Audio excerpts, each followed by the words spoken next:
Anne of the Island by Lucy Maud Montgomery. Chapter 27. Mutual Confidences. March came in that winter like the meekest and mildest of lambs, bringing days that were crisp and golden and tingling, each followed by a frosty pink twilight which gradually lost itself in an elfland of moonshine. Over the girls at Patty's Place was falling the shadow of April examinations. They were studying hard. Even Phil had settled down to text and notebooks with a doggedness not to be expected of her. "I'm going to take the Johnson Scholarship in Mathematics," she announced calmly. "I could take the one in Greek easily, but I'd rather take the mathematical one because I want to prove to Jonas that I'm really enormously clever." "Jonas likes you better for your big brown eyes and your crooked smile than for all the brains you carry under your curls," said Anne. "When I was a girl it wasn't considered ladylike to know anything about mathematics," said Aunt Jamesina. "But times have changed.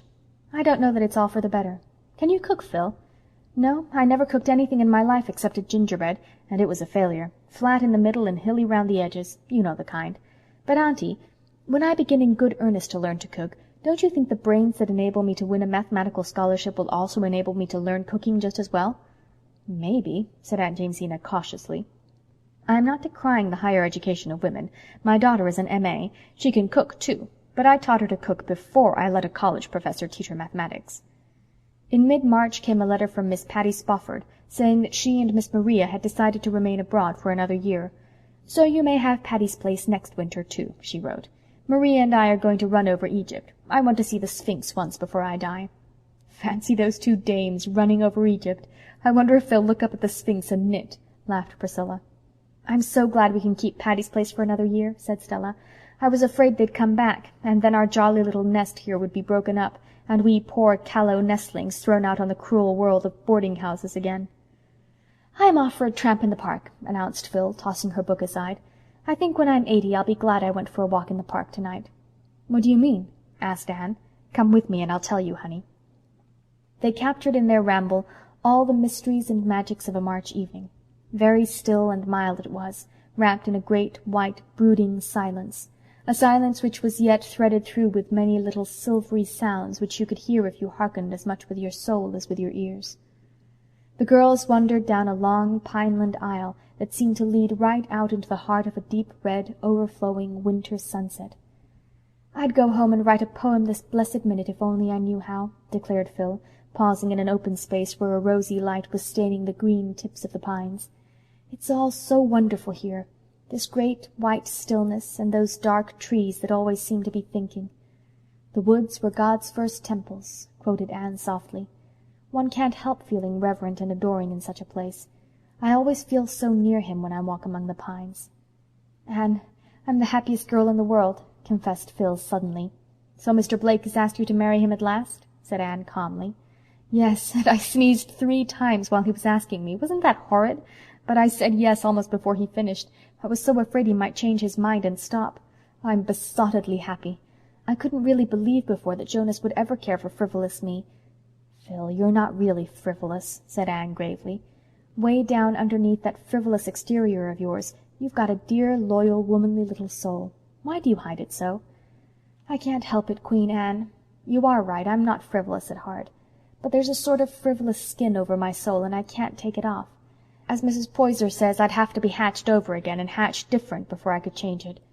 But Jonas knows the real me and loves me, frivolity and all, and I love him. I never was so surprised in my life as I was when I found out I loved him. I'd never thought it possible to fall in love with an ugly man. Fancy me coming down to one solitary beau, and one named Jonas! But I mean to call him Joe. That's such a nice, crisp little name. I couldn't nickname Alonzo."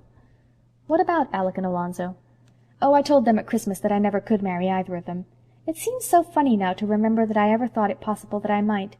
They felt so badly I just cried over both of them. Howled. But I knew there was only one man in the world I could ever marry. I had made up my own mind for once, and it was real easy, too. It's very delightful to feel so sure, and to know it's your own sureness and not somebody else's." "Do you suppose you'll be able to keep it up?" "Making up my mind, you mean? I don't know. But Joe has given me a splendid rule. He says when I'm perplexed just to do what I would wish I had done when I shall be 80. Anyhow, Joe can make up his mind quickly enough, and it would be uncomfortable to have too much mind in the same house."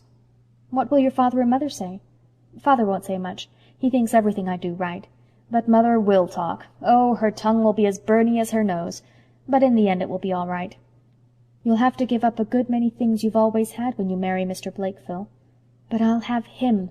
I won't miss the other things. We're to be married a year from next June. Joe graduates from St. Columbia this spring, you know.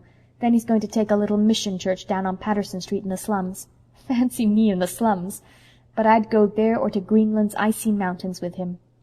"And this is the girl who would never marry a man who wasn't rich," commented Anne to a young pine tree.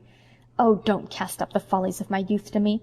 I shall be poor as gaily as I've been rich. You'll see. I'm going to learn how to cook and make over dresses. I've learned how to market since I've lived at Patty's Place, and once I taught a Sunday school class for a whole summer.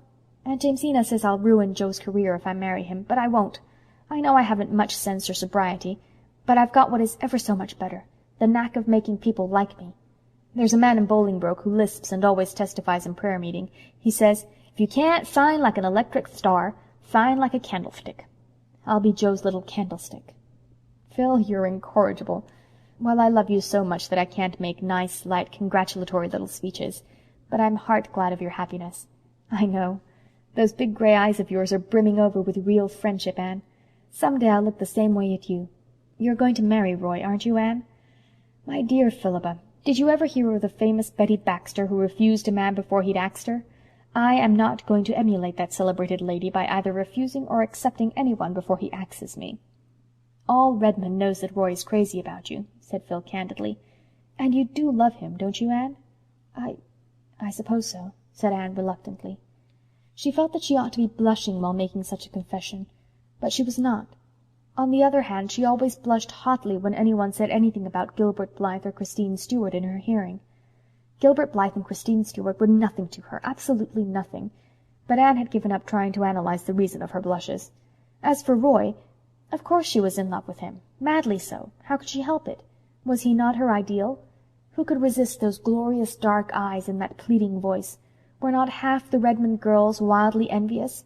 And what a charming sonnet he had sent her, with a box of violets, on her birthday. Anne knew every word of it by heart. It was very good stuff of its kind, too.